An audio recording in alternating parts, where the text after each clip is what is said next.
शादी होने के बाद पति को पता चलता है कि उसकी जो पत्नी है वो तो दूसरे तरह की वर्कर है। आप समझ तो गए होंगे दोस्तों, उसका तो दूसरा धंधा है, दूसरे प्रकार का। और फिर जब पति को ये सारी बातें पता लग जाती हैं तो फिर 400 किलोमीटर दूर रेती में दफन हुई एक लाश मिलती है। और बड़ा जोर का यह किस्सा है दोस्तों, इन चीज़ों को ज़रूर सुना करें, क्योंकि यहाँ पर जो गलती की थी उस पति ने, वो गलती आपके जीवन में कभी ना हो पाए। इसलिए इस वीडियो को पूरा ज़रूर देखिएगा। नमस्कार, मैं हूँ सुदेश कुमार। यह घटना घटित होती है तमिलनाडु के चेन्नई के अंदर 21 मार्च 2023 को। एक महिला एडवोकेट जिसका नाम होता है जया क्रूबा, जो चेन्नई के हाई कोर्ट में प्रैक्टिशनर का काम किया करती है, वो थाने पहुंचती है। थाना भी कौन सा होता है? थाना होता है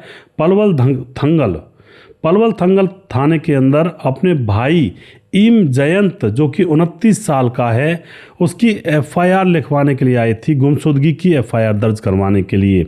और कहा था कि वो चेन्नई से ही रहस्यमय तरीके से गायब हो गया है जी, और मेरे भाई को ढूंढ लीजिए। अब जो पुलिस होती है पूरी जानकारी लेती है कि आखिर मामला क्या है, कौन भाई है, क्या कहाँ रहता है, क्या सिस्टम है। तो पुलिस को बताया जाता है कि इम जयंत, जिस भाई के लिए एफआईआर दर्ज करवाने के लिए बहन आई है, उस भाई का नाम होता है इम जयंत और उसकी बहन का नाम होता है जया क्रूबा। जया क्रूबा एक एडवोकेट है, हाई कोर्ट के अंदर प्रैक्टिशनर है। और जो इम जयंत है, मैं जयंत बोल लूँगा, डायरेक्ट इम नहीं बोलूँगा, तो जो जयंत होता है वह पीछे से विल्लुपुरम जिले का है और फिलहाल बहन के साथ चेन्नई नंगनल्लूर के अंदर एनजीओ रोड इलाके में रहता था और 5 सालों से हवाई अड्डे पर विदेशी एयरलाइन के लिए काम किया करता था, ग्राउंड स्टाफ के तौर पर। ये पोस्ट थी इस भाई की और बहन वकील थी। अब क्या होता दोस्तों, ये दोनों बहन भाई अपने गांव से दूर यहाँ पर रह रहे होते हैं चेन्नई के अंदर। अब 18 मार्च को बहन को फ़ोन किया था भाई ने और बताया था कि मैं गांव जा रहा हूँ बहन, और कुछ दिन में वापस आ जाऊँगा। तो बहन कह देती है ठीक है, चले जाओ गाँव। और उसके बाद भाई गाँव जाने के लिए घर से निकलता है, लेकिन वह गाँव पहुँचता ही नहीं है। गांव नहीं पहुंचता है। इधर घर वालों से भी बोल दिया था उस भाई ने कि मैं गांव आ रहा हूं। इधर बहन ने भी घर वालों को, मम्मी पापा को बोल दिया था कि भाई यहां से निकल रहा है, पहुंच जाएगा 1-2 दिन के अंदर अंदर, यानी कि जल्दी पहुंच जाएगा आपके पास। अब उसके बाद क्या होता है दोस्तों, वह गांव भी नहीं पहुंचता है और ना ही उसका फ़ोन चालू था। फ़ोन करती है बहन, वो फ़ोन बंद था। घर वाले फ़ोन कर रहे थे तो भी फ़ोन नहीं उठ पा रहा था। अब तो यहाँ पर सारे घर वाले और वो बहन बहुत ज़्यादा परेशान हो जाती है। अब क्या होता है दोस्तों, फ़ोन स्विच ऑफ है, अता पता कोई नहीं है, गांव के लिए निकला है, तो अब क्या करें, क्या करेंगे? सीधा पुलिस थाने में जाती है पुलिस, जो बहन होती है, और एफआईआर करवाती है, गुमशुदगी की रिपोर्ट दर्ज। अब जो पुलिस होती है, पुलिस को ये सारी चीज़ें पता लग गई थी, तो उसके बाद पुलिस अब जांच पड़ताल करती है, पुलिस छानबीन करती है और यहाँ पर पूछती है कि आपके या फिर आपके भाई का कोई दुश्मन हो जिसने कुछ कांड कर दिया हो। लेकिन वह कहते हैं कि हमारी तो किसी से भी दुश्मनी नहीं, और जो मेरा भाई है वो बिल्कुल किसी से दुश्मनी नहीं रखता, बहुत सीधा साधा लड़का है। अब पुलिस के पास दूसरा ऑप्शन बचता है कि भाई कॉल डिटेल्स निकालेंगे। फिर कॉल डिटेल्स खंगाली जाती है उस लड़के की। तो दोस्तों उसकी जो लोकेशन होती है वह विल्लुपुरम जाने की जगह उसकी लोकेशन पहुंचती है 400 किलोमीटर दूर पुदुकोट्टम के अंदर। गया तो था गांव के लिए जाने के लिए, लेकिन अब जो लोकेशन उसकी बोल रही थी वह 400 किलोमीटर दूर पुदुकोट्टम में उसकी लोकेशन थी और वहीं पर उसका फ़ोन बंद हुआ था। अब जो घर वाले होते हैं, घर वालों से पुलिस पूछती है कि वहाँ पर तुम्हारा कोई रिश्तेदार हो या तुम्हारे बेटे का कोई जानकार। लेकिन घर वाले कहते हैं जी ना तो हमारी वहाँ पर कोई रिश्तेदारी और ना हमारे बेटे का कोई जानकार वहाँ पर इतनी दूर पर, और कोई हमें पता नहीं कि वहाँ पर आखिर क्यों गया है हमारा बेटा। तो उसके बाद पुलिस जो होती है वह अब लास्ट कॉल चेक करती है कि उसके फ़ोन पर लास्ट कॉल किसका आया था।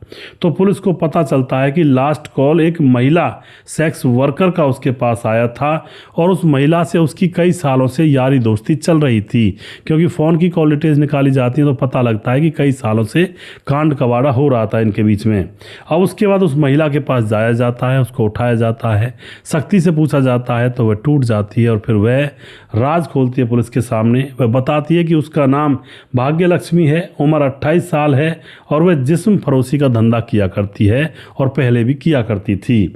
2020 की बात है। 2020 में जो ये लड़का जयंत होता है, यह ट्रिप के दौरान आया था ताम्रम में ट्रिप करने के लिए, और वहीं पर इन दोनों की मुलाकात हो जाती है। और मुलाकात ऐसी हुई थी कि दोनों को एक दूसरे से प्यार हो जाता है। और जो लड़का जयंत होता है उसको इससे कोई फ़र्क नहीं पड़ता था कि यह लड़की जिस्म फरोशी का धंधा करती है या कैसी है, वो सिर्फ इससे प्यार करता था। और फिर दोस्तों यहाँ पर घर वालों को बताए बिना दोनों ने शादी कर ली। घर वालों को किसी को पता नहीं क्या मामला चल रहा है, घर वाले तो यही समझ रहे थे कि हमारा बेटा कमारा है और इसके लिए लड़की ढूंढनी है। अब इन दोनों ने घर वालों की मर्जी के खिलाफ शादी कर ली होती है। शादी होने के बाद कई बार ये ड्यूटी पर रहता, कई बार ये घर के लिए कहकर निकलता तो एक रात वहाँ पर रुक कर चला जाया करता, कई बार घर से आ जाया करता ड्यूटी पर तो वहाँ पर रुक कर आया करता। इस तरह से इसका काम चल रहा था, मज़े ले रहे थे दोनों पति पत्नी के रूप में। मगर दोस्तों आपको पता है भाग्य लक्ष्मी जो थी वो पहले से ही जिस्म फरोशी का धंधा किया करती थी। जिसको तरह तरह के होटल पर खाना खाने की आदत लगी हो उसको अगर आप घर में बंद करके रख दो कि एक सब्जी रोटी मिलेगी बस, तो वह भाई तड़पने लगेगा, उसकी मतलब जान को आ जाएगी। अब ऐसा ही यहाँ पर भाग्य लक्ष्मी के साथ होता है। पति से अब उसको मन सा भर जाता है, सोचती है यार मैं तो बड़ी खुश थी, मज़े से रहती थी, बहुत सारे लोग भी आते थे, तो उसकी हरकतें सुधरती नहीं हैं और वह ज़्यादा कुछ आज़ाद ख्यालों वाली थी, तो वह किसी के साथ भी चली जाया करती और ऐसे मज़े ले रही थी। अब इस बात की खबर जैसे जयंत को लगती है तो वह विरोध भी करता है और कहता है कि तुम ऐसा मत करो, अब तुम मेरी पत्नी हो, यह ठीक नहीं है। लेकिन भाग्य लक्ष्मी कहती है कि तुम कौन होते हो मुझे रोकने वाले, मेरा जीवन कैसे भी जीऊँ, मैं पहले से जीती आ रही हूँ, अब भी जीऊँगी, तुमने शादी क्यों करी मुझसे। और यही सबसे बड़ी थी जो जयंत ने उसकी खूबसूरती को देख करके उससे शादी रचा बैठा था। अब यहाँ पर जयंत को इस चीज़ का हर्जाना भुगतना पड़ रहा था। बार बार खबर मिला करती कि वो अब वहाँ गई है, वो वहाँ गई है, किसी के साथ गई है, उसको भी पता लग जाया करता। फ़ोन बिजी रहा करता, कई बार फ़ोन उठाया नहीं करती 2-2 घंटे तक, तो वह समझ जाया करती कि मामला रंगीन चल रहा है उधर कहीं किसी होटल में। तो अब क्या होता है, जयंत जो होता है उसका उससे झगड़ा होने लगता है और जयंत ने लाखों में रुपए उसके ऊपर खर्च किए थे, घर दिलाया, अच्छा सा गाड़ी बंगला, खाने पीने की चीज़ें, पूरी ऐसो आराम की लग्जरीस लाइफ उसकी बना दी थी। लेकिन फिर भी वह रुक नहीं रही थी, उसका जो स्वभाव था वो गंदा हो चुका था। अब तो यहाँ पर दोनों के बीच में झगड़ा हो जाता है। तो अब जो जयंत होता है वह कहता है मुझे तुम्हारे साथ रहना ही नहीं है, नोकझोंक होती है और जयंत कहता है मुझे तुम्हारे साथ रहना ही नहीं है और मेरे जो पैसे खर्च हुए उनको मेरे को दे दे पैसे। अब तो यहाँ पर दोस्तों पैसों का हिसाब किताब मांगने लगता है जयंत। अब जो ऐसी लड़की हो जो अफेयर नहीं, जिसका धंधा गलत हो और उससे मतलब पैसे मांगने लगे कोई लड़का, तो मामला गड़बड़ हो सकता है ना। अब ऐसा ही दोस्तों यहाँ पर होता है। अब पैसों को लेकर काफ़ी लड़ाई उनके बीच में रहने लगी थी। बार बार जाता पैसे मांगने के लिए, कहता पैसे ला कर दो मुझे, तो जब उस धंधे को करने से रोक ही नहीं रही तो उस धंधे में बहुत पैसा है, जो मेरे पैसे तेरे ऊपर खर्च हुए उन पैसों को वापस कर दे। इस तरह से ये लड़ाई लड़ रहा था उससे बार बार। अब लड़की इतनी परेशान हो चुकी थी कि अब वह सोचती है कि मेरा जीवन तो बिल्कुल ख़राब हो चुका है, क्या करूं कैसे करूं। तो अपने 3 दोस्तों को बुलाती है, उनसे बात करती है, मैं बिल्कुल ऐसे दंदल में फंस चुकी हूँ, ना इतकी और मेरा पति मुझसे पैसे मांगता है।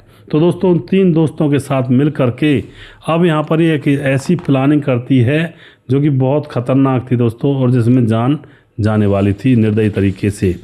वो अब पति का जो सिस्टम होता है 3 दोस्तों को बताती है और फिर पति जैसे वहाँ पर पहुँच गया था तो उसके बाद वह 3 दोस्त उसको धर दबोचते हैं, उसकी हत्या करते हैं। और हत्या करने के बाद और जब वह मार रहे थे ना, उसके बाद मारते मारते ये भी कह रही थी वो कि देखा मुझसे बगावत करने का अंजाम, अब तुम मरो सड़ो, अब कहीं जाओ, मुझे कोई मतलब नहीं। अब हत्या करने के बाद उसके लाश के टुकड़े किए जाते हैं और उन टुकड़ों को पॉलीथीन में रख करके ऐसे ही सफ़र किया करते थे बस वगैरह में, जैसे नॉर्मल कोई चीज़ हो साथ में। और वह दोस्तों वहाँ से तकरीबन कई किलोमीटर दूर कोम्बालम कुछ ऐसा नाम है, कोबालम में जा करके दफन कर देते हैं, पॉलीथीन में ले जा करके। यानी कि 10 किलो का आटा, 5 किलो का आटा काली पॉलीथीन में रखा और कंधे पर रख कर चल दिए जी बस में, और वहाँ पर जाकर इसको दफन कर दिया जाता है। ये सारी चीज़ें जब वह औरत बताती है तो बहन उस लड़के की और माँ बाप उनका रो रो कर बहुत बुरा हाल हो जाता है। दोस्तों जिस घर का जवान बेटा चला गया हो, जिसके बारे में ये भी पता नहीं कि उसने शादी कर रखी है, और उसको ऊपर से ऊपर मार दिया जाए तो कितना दर्द होगा उस परिवार को। तो गलती तो यहाँ पर लड़के की थी असलियत में देखा जाए। जो औरत पहले से ही जिस्म फरोशी का धंधा करती है उसको आप भाई कैसे बांध सकते हो एक जगह पर, एक खूंटे से नहीं बांध सकते। अब यहाँ पर इसने यही गलती की थी और फिर वही कहानी हुई जो मैं बता रहा हूँ। लड़की रुकी नहीं और लड़की अभी भी लगातार अपने लोगों से उनसे मिलती रही जिनके साथ वो पहले जाती थी, और फिर पति को पसंद नहीं आया तो उसने विरोध किया, अपने पैसे मांगे कि भाई जब तुम्हें यही काम करना तो मेरे पैसे वापस दे दे, यही काम करती रह तू। उसने पैसे भी नहीं दिए और तंग आकर के इसी की हत्या करके इसको रेत में दफन करवा दिया। इस तरह से मामले हो जाते हैं और तभी लोग कहा करते हैं कि भाई इधर उधर मुंह नहीं मारना चाहिए, कहीं न जाने कौन कैसा मिल जाए, क्या फ़ायदा उठा ले, कोई पता नहीं होता है। इसलिए अवैध रिश्ता तो किसी से भी ना रखें, या कोई जानकार हो या अनजान हो या फिर रिश्तेदारी में से हो। अवैध रिश्ते का मतलब ही क्या है? अवैध का मतलब गंदा, अवैध ही तो है, गंदा ही तो है। अवैध रिश्ता रखोगे, कोई भी रखेगा, उसके साथ कोई ना कोई घटना घटित जरूर होगी, या तो परिवार में होगा कुछ, या उसके साथ होगा, या फिर हो सकता है जेल जाना पड़ जाए, ऐसा कुकृत्य हो जाए हाथों से जैसा इस लड़की ने कर दिया, पति को ही मार दिया, तो जेल में पड़ी रहेगी। अब देखते हैं कैसे रहेगी अपने उन आशिकों के साथ जिनके साथ अवैध रिश्ता रखती थी वह। तो इस तरह से काबू में आ जाते हैं कई बार लोग गलती करने के बाद। मैं तो यही कहता हूँ गलती ना ही की जाए तो ही बहुत अच्छी बात है। तो आप जो भी कुछ कहना चाहते हैं अपनी राय कमेंट बॉक्स में लिख सकते हैं, लोगों के साथ शेयर कर सकते हैं। और वीडियो के लास्ट में कुछ भाइयों के नाम जरूर लेना चाहूँगा।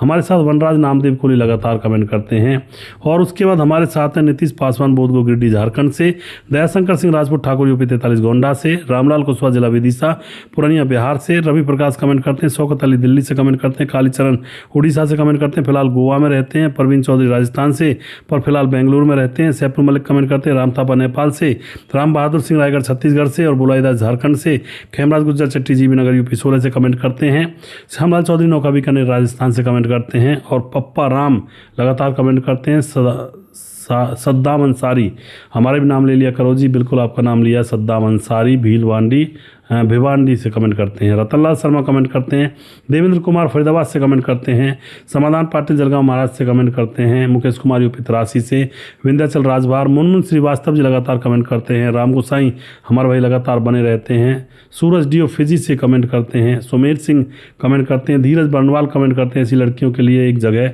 सबसे सही रहेगी जी, बिल्कुल जी, वो जगह का मैं नाम नहीं ले सकता।